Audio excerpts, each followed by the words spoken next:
Welcome to the Slop Farm. Enjoy the video.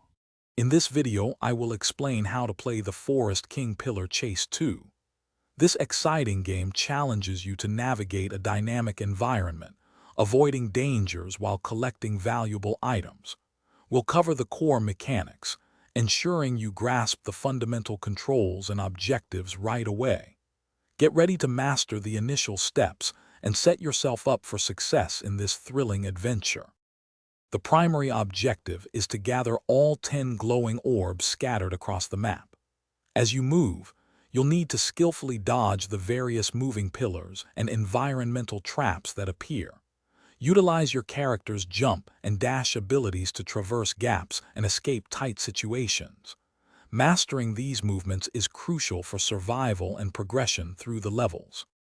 To maximize your chances of winning, always prioritize collecting orbs located in less dangerous zones initially.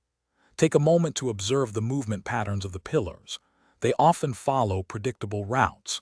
Timing your dashes and jumps with precision is key for navigating through tight spaces and avoiding collisions. Patience and observation will significantly improve your gameplay. For advanced play, always be on the lookout for hidden pathways or secret areas that might contain additional orbs or power-ups. Consistent practice on the more challenging sections will sharpen your reflexes and overall game sense. Remember, every run is a chance to learn and improve your strategy. Also, for an amazing home upgrade, check out the Shark AI Ultra Robot Vacuum and other great deals in the description below. Thanks for watching. Consider subscribing if we helped you today.